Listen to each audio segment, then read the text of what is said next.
Hi friends, this is Mayur. The new year is upon us और in the fag end of the year एक short film कहूंगा, कुछ 70 minute की एक film आई है Z5 पे जिसका नाम है सफेद।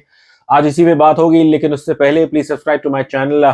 इस वीडियो को लाइक करिए, शेयर करिए, कुछ कमेंट जरूर डालिएगा and above all don't forget to press the notification icon. जब आपके घर शादी हो तब आप हमें बुलाते हैं ताली बजाने, लेकिन यदि हम आपको बाहर मिल जाए तो मिलती है हमें गाली। कुछ ऐसा ही कहती है गुरुआ, जो कि एक किन्नर है, while talking about the plight of her ilk। Film के अंदर एक और अच्छा लाइन है which basically translates to that rejected by the gods, ashamed by the society। बस ऊपर वाले ने इन्हें अगर एक चीज दी है जिससे वो अपना पेट कमा सकते हैं। Now we don't need to get to the bottom of this. जाहिर है आप समझ गए होंगे।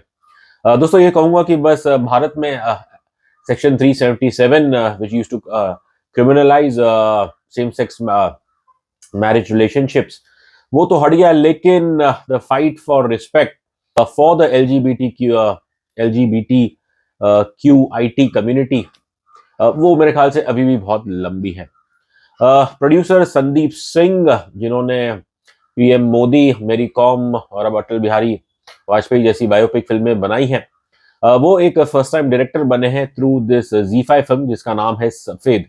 अब ये एक फीचर फिल्म नहीं कहूंगा क्योंकि सिर्फ करीब 70 मिनट की ये फिल्म है, और as per the norms, CBFC's norm, to be called a feature film you need to have I think minimum 72 minutes in length. अब खैर संदीप सिंह ये कहानी 2000, उन्होंने बताया कि हमें ये कहानी उनके पास 2006 से थी, और सफेद की जो कहानी है वो अजीब इसलिए है क्योंकि यहाँ पे आपको एक मैं कहूंगा यूनिक बॉन्ड देखने को मिलेगा between a kinnar, that's a transgender, and a widow. अब जाहिर है ये फिल्म वाराणसी में बेस्ड है, और इसका जो पीरियड है वो 1990s का पीरियड इसमें बताया गया है। अब एक लड़की है काली, प्लेड बाय मीरा चोपड़ा। ये बेचारी, आई थिंक इसकी शादी को 1 महीना भी नहीं होता और इनके पति की डेथ हो जाती है। उसके कारण फिर प्रोबेबली इन्हें probably the family comes is a conservative family, और इन्हें ये विधवा आश्रम भेज देते हैं वाराणसी के। और उसी वक्त जो हमारा ये जो किन्नर कैरेक्टर है चांदी का, played by young actor called Abhay Varma, और ही गोज थ्रू ऑपरेशन, और फिर वो नाराज होके वो पानी में जाते हैं, शायद अपनी जान लेने के लिए। वो पानी में तक वो जाते हैं, लेकिन तब पानी के अंदर से जो हमारी काली है वो इन्हें बचाती है। अब ये सीन बहुत ब्यूटीफुली आप देखेंगे कैमरे पे, बट एक चीज हमें ठीक से समझ नहीं आई कि क्या यहाँ पे काली ने इनकी जान बचाई, क्योंकि या फिर ऐसा था कि काली खुद अपने आप को जल समाधि कर रही थी, और तब ये लड़का पानी के अंदर उन्हें आया, और बस मानो ऐसे कि बस क्या ये दोनों एक दूसरे से मिले और एक इंस्टेंट बॉन्ड इनमें डेवलप हो गया। तो खैर लेकिन काली को अब तक नहीं पता कि दरअसल ये जो इंसान है जो अपना नाम चांद बता रहा है कि वो असल में तो एक किन्नर है। अब एक चीज और है कि काली को किन्नरों से वो चांद से कहती है कि मुझे बचपन से ही किन्नरों से डर लगता है। अब जाहिर है जो इस जैसी ये कहानी है, और जब इसका चांद का सच सामने आएगा तब काली कैसे रिएक्ट करेगी। इसे लव स्टोरी तो कहा गया है, लेकिन टू बी ऑनेस्ट इसमें हमें कुछ ऐसे इतने सीन्स दिखे नहीं which really build this friendship organically. गिन चुन के मेरे ख्याल से 2-3 छोटे छोटे सीन्स हैं जिसके अंदर ऐसे इम्प्लाई कर दिया गया है कि yes there is now something going on between them. हाँ, एक सीन जरूर है वो होली के दिन पे, जब इन सभी विधवाओं के साथ चांद ये होली खेलने आए हैं, और ये काली के ऊपर भी रंग डालते हैं और फिर इन्हें छोटा सा लड्डू खिलाते हैं, और फिर ये दोनों एक कमरे में जाते हैं। आगे जाके काली अपने साड़ी का पल्लू वो नीचे गिराती है, और दर्शकों को लग रहा होगा कि शायद हाँ अब ये वाकई में ये एक रिलेशनशिप में तब्दील होने वाली है, लेकिन फिर काली दरवाजा खोल देती, और हमारे चांद भाई साहब या चांदी जो कि जाहिर है बहुत ही नर्वस है, वो भी ऑब्वियसली इस चीज का सम्मान करते हैं और रूम से बाहर चले जाते हैं। तो आई थिंक जो मेरे ख्याल से सबसे बड़ी अगर मैं कहूँ प्रॉब्लम इस फिल्म के साथ ये है कि आपने इसे प्रमोट तो किया है as a love story between a kinnar and a widow, लेकिन इस फिल्म के अंदर वो दिख के एक ऑर्गेनिक मैं कहूँगा बॉन्ड वो डेवलप होते हुए हमें दिखता नहीं है। तो ये सबसे बड़ी मेरे ख्याल से फिल्म की कमजोरी है। इसके अलावा अगर आप देखें,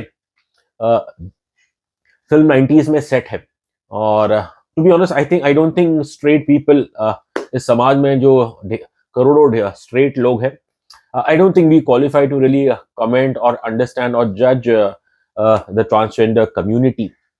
बस एक चीज, कुछ चीजें जो मुझे शायद लार्जली आई थिंक जो हमारा व्यू रहता है, इंक्लूडिंग यर्स ट्रूली, वो एक स्टीरियोटाइप्स का रहता ही है अबाउट दिस कम्युनिटी।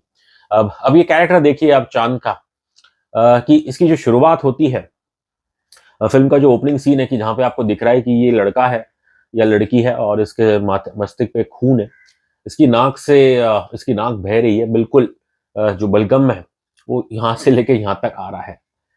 और अगर ये ओपनिंग सीन हो फिल्म का, तो जाहिर है आई थिंक जो आम सेंसिटिव दर्शक है, उन्हें एकदम से धक्का लगेगा। खैर, लेकिन फिर भी आई थिंक ये जो उनके साथ हुआ इस सीन से पहले, ये उसका मैं कहूँगा कहीं न कहीं उसी का परिणाम है, और ये सीन अवश्य है दिखाने के लिए in the context of the preceding scene. लेकिन यदि अगर ये रनिंग नोज में कहूँगा कुछ ज़्यादा ही बहती है इस स्क्रीन प्ले में, और वो फिर आई थिंक तब ऑब्वियसली तकरीबन मेरे ख्याल से सभी के लिए थोड़ा वो डिस्गस्टिंग लगेगा।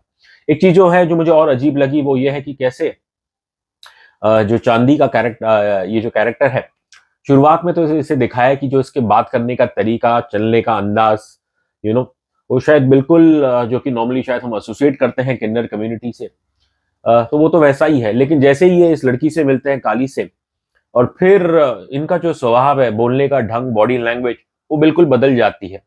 अब क्या वास्तविक जीवन में ये संबंध है? I don't think I can comment on it. I think it is best that the trans community is the best जज, I would say, of this character. Abhay Varma की बात करूं तो हमने इन्हें पहली बार देखा है। आई वुड से ही शोज प्रॉमिस, बट लेकिन जिस तरह से इस फिल्म की जो इनकंसिस्टेंट स्क्रिप्ट है, उनकी परफॉर्मेंस में भी हमें कुछ वैसा ही लगा। नाक उनकी कुछ एक दो सीन ज्यादा बहती है, और उसके अलावा आप देखें in certain scenes I think may be he is getting a little carried away. खैर, दूसरी ओर अगर आप मीरा चोपड़ा की बात करें, तो I personally feel she is a very talent gifted artist. In fact I would say that she among all the Chopra cousins, Priyanka, Pariniti, Manara and Meera, I think it's Meera who's the most gifted. Section 375 के बाद इन्हें काफी इस film इन्हें इनकी काफी तारीफ हुई थी, और तब लग रहा था कि शायद इनका करियर, जो कि अब तक अप एंड डाउन रहा है, कि शायद वो नई एक ऊंचाई ले सकता है या एक नया पड़ाव। लेकिन दुर्भाग्य से वैसा हुआ नहीं। अब क्यों नहीं हुआ है? बिकॉज इनके अंदर टैलेंट तो खूब है, लेकिन वो अपॉर्चुनिटीज नहीं है। और इस बात का दुर्भाग्य से मीरा ने भी हाल ही में एक इंटरव्यू में जिक्र किया कि उन्हें इतने, even after the success of critical acclaim for section 375, उन्हें इस फिल्म इंडस्ट्री में काम मिला नहीं है। खैर, अब ये जो कैरेक्टर है काली का, अब आई थिंक जो हमारा एक नॉर्मल, जो हमने देखा या थोड़ा बहुत पढ़ा है अबाउट द विडोज इन वाराणसी, उन्हें तो जैसे ही उनके पति गुजर जाते हैं, फिर ऑब्वियसली उन्हें जिंदगी भर सफेद साड़ी पहननी पड़ती है, और उनके बाल अक्सर शायद छोटे रहते हैं। लेकिन यहाँ पूरी फिल्म में आपको मीरा के बाल कटे हुए नहीं दिखेंगे। खैर, once again I don't think we are the best to जज ओवर हियर, बट हाँ, मीरा की परफॉर्मेंस में कहूंगा इट्स अ गुड परफॉर्मेंस। और लेकिन जो आई थिंक जो मुझे खामियां लगी फिल्म में, कि दोनों इसके जो लीडिंग कैरेक्टर्स है, डायरेक्टर साहब ने, संदीप सिंह ने, इन पे he has focused more, I would say, on the grieving aspect. अब अगर आप ये फिल्म देखेंगे, तब आपको पता लगेगा कि Meera hardly has much dialogues, और अक्सर वो ज्यादातर बस उनके आंसू ही बह रहे हैं। She is very convincing in those, in that particular, in her grieving. लेकिन मुझे ऐसा लगा कि शायद इस कैरेक्टर के साथ there had to be more depth to this character, जो कि हमें देखने को नहीं मिला। ओवरऑल जो इसकी लीडिंग प्रोटैगनिस्ट है ना, आई थिंक ज्यादा फोकस डायरेक्टर साहब ने इस ग्रीविंग एस्पेक्ट पे दे दी।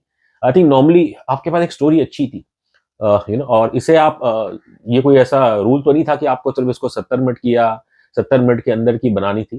This story idea could have been easily flashed into, I would say, very engaging feature film screenplay. लेकिन वैसा हुआ नहीं, और डायरेक्टर साहब शायद गम और बलगम दिखाने के चक्कर में कुछ ज्यादा ही कैरिड अवे हो गए। I mean, come on, it's a film, even though you're saying it's based on a true story, a director, writer has the right to improvise, to create fiction, to create drama. अब मेरा ऐसा मानना है कि यदि आप ये जो यूनिक बॉन्ड है, एक किन्नर और एक ट्रांस का, और एक विडो का, आप इसके साथ खेल सकते थे। यू कुड हैव, खासकर जो इनकी दोस्ती है, उसे अगर आप फ्लैश आउट करते, तो वो शायद एक किन्नर कम्युनिटी को भी ओवरऑल पॉजिटिव फीलिंग जाती। As oppose to what transpired, जहां पे मेरे ख्याल से निराशा ही है। सो ओवरऑल आई थिंक इसका स्क्रीन प्ले, ये फिल्म काफी ड्रैग करती है। असल में तो ऐसा लग रहा था कि शायद बस मुश्किल से 15-20 मिनट का इनके पास एक कहानी थी, and he couldn't really flash out neither it into a proper short film and definitely not into a feature film. और जो बाकी एक्टर्स है फिल्म के अंदर, जैसे छाया कदम, शी इज टेरिफिक, और जो उनका जो लुक आप देखेंगे कि कैसे उनके तो शुरू से ही छोटे बाल दिखाए, she looks very convincing. Jameel Khan sahab, उनके चेहरे पे ऐसा लग रहा है कुछ ज्यादा ही पाउडर लगा दिया है, और उनका भी ठीक ठाक मैं कहूँगा काम है। इस फिल्म में बरखा बिस्ट है, और मेरा ऐसा मानना है कि जब जब कोई महिला वो एक किन्नर का कैरेक्टर प्ले करती है तो वो बहुत काफी ब्रेव रहता है, और यहाँ पे दाद देनी पड़ेगी actors like Sushmita Sen and now Barkha Bisht, जिन्होंने अपनी मैं कहूँगा एक जो गॉर्जियस इमेज है उसकी परवाह ना करते हुए ऐसे कैरेक्टर प्ले किए। अच्छी बात यह है कि बरखा बिस्ट के कैरेक्टर की, she plays the character of Radha. अब राधा की जो मैं कहूँगा एक बिटर स्वीट इक्वेशन है विद चांदी, जहाँ अक्सर तो वो उन्हें ताने मारती है, लेकिन साथ ही साथ वो she also cares about him. और बरखा बिस्ट को भले ही आई थिंक आप लुक में देखें कि हाँ थोड़ा वो जैसा वो कैरेक्टर है, थोड़ा बहुत उनके चेहरे पे वो एक मैं कहूँगा ट्रांसफन दिख रहा है। और अच्छा ये किया डायरेक्टर साहब ने कि उन्होंने उनकी टोन नहीं बदली, बिकॉज अगर वो वैसा कुछ करने जाते तो वो बिल्कुल मेरे ख्याल से स्टेज लगता था। बरखा भट्ट का बिस्ट का भी काम मैं कहूँगा ठीक है। आई थिंक जो फिल्म की सबसे खूबसूरत बात है वो है इसकी सिनेमेटोग्राफी और इसकी प्रोडक्शन डिजाइन। अनुराग चैटर्जी, जिन्होंने इससे पहले संजय लीला बंसाली को असिस्ट किया in films like Bajirao Padmaavat, यहाँ पे आई थिंक जो रियल मैं कहूँगा डिलाइट है इस फिल्म का, वो है इसकी विजुअल स्टोरी टेलिंग। दुर्भाग्य से कहीं ना कहीं ये भी एक थोड़ी खामी इसलिए है क्योंकि जब आपके पास केवल एक शॉर्ट फिल्म है तो इन्होंने ट्रेलर में भी तकरीबन पूरी कहानी बता दी थी, और फिर जब फिल्म के जो ओपनिंग क्रेडिट्स रोल होते हैं, they roll out to gorgeous images, stills. जब आपके पास सिर्फ 70 मिनट की फिल्म है तो आप ट्रेलर और फिर इस ओपनिंग क्रेडिट्स में अपनी अगर तकरीबन पूरी कहानी बता दोगे तो there is very little left for imagination. लेकिन 60 से लेके एंड तक ये फिल्म मैं कहूँगा विजुअली बहुत ही अट्रैक्टिव है, एक से एक बढ़िया शॉट्स है, और इसकी जो प्रोडक्शन डिजाइन भी आप देखेंगे, जैसी दुनिया है वाराणसी की, आई थिंक एक कोशिश की है कि उसे एक मैं कहूँगा डिग्निफाइड तरीके से एंड इवन अ रियलिस्टिक तरीके से उसे प्रेजेंट करने की। खैर भले ही फिल्म 90s की सेट हो, लेकिन जो देखेंगे आप पोशाक जो खासकर किन्नर कम्युनिटी पहनती है इस फिल्म में, तो वो काफी कलरफुल है। And I don't know about the 90s, obviously I have never been to Varanasi, लेकिन अब मुंबई में जो हमारा अनुभव रहा है जब जब हम किन्नर कम्युनिटीज को ऑब्जर्व किया है, especially in the last decade or so, I think they tend to be they dress well, you know, they wear colorful sarees, और so I think in terms of the physicality इस film में काफी and the visual storytelling सफेद काफी impressive है। Film में music भी है, बैकग्राउंड जो स्कोर है वो बहुत मिनिमल है, और जो कि अच्छी बात है क्योंकि खासकर जब आपके पास सामने ऐसे दुख भरे सीन्स और उसके अंदर आप एक पूरी अगर जो मैं कहूँगा सैड म्यूजिक है उसको आप स्ट्रेच कर देते हो तो फिर दर्शक भी बस एक भारी दिल के साथ बैठ जाता है। सफेद यानी व्हाइट, वैसे तो this is the colour of peace, but at the same time it is also the colour of morning. और दुर्भाग्य से जो हमारी विधवाएं औरतें हैं उनके लिए तो ये रंग मरते दम तक उन्हें ये सफेद रंग पहनना पड़ता है। ये फिल्म सदियों से चली आई जो विधवाओं के प्रति अन्याय है ये उसकी बात करती, and without being प्रीची this film bats for window remarriage. Safed exposes the hypocrisy of the society when it reminds us that we are a society that worships Lord Shiva also in the Ardha Nari Ishvara form, which is आदि आधा नर आधा नारी। लेकिन जो हमारे किन्नर community है उन्हें तो हम इज्जत नहीं देते। खैर बस जाते जाते ये कहूंगा, it's a long battle for our kinnar community to gain respect. और रही बात एक किन्नर और एक विधवा के बीच के दोस्ती या कुछ रिलेशनशिप की, तो वो तो मेरे ख्याल से विजुअल थिंकिंग है। रही बात रेटिंग की, तो हम इस फिल्म को देते हैं 5 में से 2.5 स्टार्स।